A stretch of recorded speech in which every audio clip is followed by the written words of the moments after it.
ಬಳ್ಳಾರಿಯಲ್ಲಿ ಬಾಡಿಗೆಗಂತ ಪಡೆದಿರ್ತಕ್ಕಂತಹ ಕಾರುಗಳನ್ನು ಮಾಲೀಕರಿಗೆ ಅಂದರೆ ಕಾರ್ ಮಾಲೀಕರಿಗೆ ಗೊತ್ತಾಗದ ರೀತಿ ಒಳಗಡೆ ಮಾರಾಟ ಮಾಡಿರುವಂಥ ಘಟನೆ ಈ ಹಿಂದೆ ಬೆಳಕಿಗೆ ಬಂದಿತ್ತು. ಅದಕ್ಕೆ ಸಂಬಂಧಪಟ್ಟಂತೆ ಈಗಾಗಲೇ ಬಳ್ಳಾರಿಯಲ್ಲಿ ಸುಮಾರು 40ಕ್ಕೂ ಹೆಚ್ಚು ಕಾರುಗಳನ್ನು ಈಗಾಗಲೇ ಪೊಲೀಸರು ಕೂಡ ಪತ್ತೆ ಹಚ್ಚಿರುವಂಥದ್ದು. ತಾವು ಗಮನಿಸ್ಬೋದು, ಬಳ್ಳಾರಿ ಜಿಲ್ಲೆಯಲ್ಲಿ ಕಾರ್ ಮಾಲೀಕರಿಗೆ ಇಂತಿಷ್ಟು ಬಾಡಿಗೆ ಕೊಡ್ತೀವಿ ಅಂತ ನಿಟ್ಟಿನಲ್ಲಿ ಯಾಮಾರಿಸಿ ಆ ಕಾರುಗಳನ್ನು ತೆಗೆದುಕೊಂಡು ಹೋಗಿದ್ರು. ಜೊತೆಗೆ ಆ ಕಾರುಗಳನ್ನು ಕೆಲವೊಂದಿಷ್ಟುಗಳನ್ನು ಗಿರಿವಿಟ್ಟಿದ್ದಾರೆ, ಇನ್ನು ಕೆಲವೊಂದಿಷ್ಟುಗಳನ್ನು ಮಾರಾಟ ಮಾಡಿದ್ದಾರೆ. ಯಾವುದೇ ಡಾಕ್ಯುಮೆಂಟ್ಸ್ ಇಲ್ಲದೇ ಆ ಕಾರುಗಳನ್ನು ಮಾರಾಟ ಮಾಡಿದ್ರು. ಹೀಗಾಗಿ ಈ ಕುರಿತಂತೆ ಏನು ಕಾರ್ ಮಾಲೀಕರು ಬಳ್ಳಾರಿಯ ಗ್ರಾಮೀಣ ಠಾಣೆ, ಬ್ರೂಸ್ಪೇಟೆ ಜೊತೆಗೆ ಗಾಂಧಿನಗರ ಠಾಣೆಯಲ್ಲಿ ಕೂಡ ಸಾಕಷ್ಟು ದೂರುಗಳನ್ನು ಕೂಡ ದಾಖಲು ಮಾಡಿದ್ರು. ಅಂದರೆ ಕಳೆದ 15 ದಿನಗಳ ಹಿಂದುಗಡೆ ಈ ಘಟನೆ ನಡೆಯಿತು. ಈ ಬಗ್ಗೆ TV9 ಕೂಡ ವಿಸ್ತೃತವಾಗಿರ್ತಕ್ಕಂಥ ವರದಿ ಕೂಡ ಮಾಡಿತ್ತು.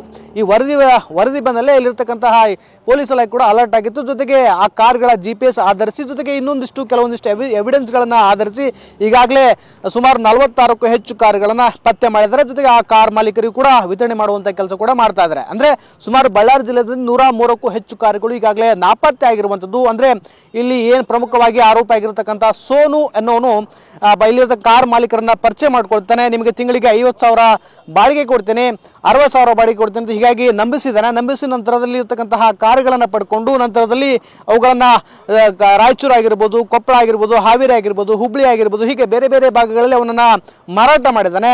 ಇದೀಗ ಆ ಕಾರುಗಳನ್ನು ಪತ್ತೆ ಹಚ್ಚುವ ಮೂಲಕವಾಗಿ ಪೊಲೀಸರು ಅವುಗಳನ್ನು ತಂದು ಈ ಕಾರ್ ಮಾಲೀಕರಿಗೆ ಕೊಡುವಂತಹ ಪ್ರಯತ್ನ ಮಾಡಿರುವಂಥದ್ದು. ಅಂದರೆ ಬಳ್ಳಾರಿ ಜಿಲ್ಲೆಯಲ್ಲಿ ಕಾರ್ ಬಾಡಿಗೆಗಳನ್ನು ಬಹಳಷ್ಟು ಪ್ರಕರಣಗಳನ್ನು ನೋಡಿದ್ದೀವಿ. ಯಾವ ರೀತಿ ಜನರಿಗೆ ಮೋಸ ಮಾಡ್ತಾರೆ ಅಂತಂದರೆ ಮನಿ ಡಬ್ಲಿಂಗ್ ಮಾಡಿಕೊಡ್ತೀವಿ ಅಂತ ಮೋಸ ಮಾಡಿರ್ತಾರೆ. ಇನ್ನು ಹಲವಾರು ರೀತಿ ಒಳಗಡೆ ಮೋಸ ಮಾಡಿದ್ದಾರೆ. ಈಗ ಪ್ರಸ್ತುತವಾಗಿ ಕಾರುಗಳನ್ನು ಬಾಡಿಗೆ ಕೊಡ್ತೀವಿ ಅನ್ನೋ ನಿಟ್ಟಿನಲ್ಲಿ ಕೂಡ ಈಗಾಗಲೇ ಮೋಸ ಮಾಡಿದ್ದಾರೆ.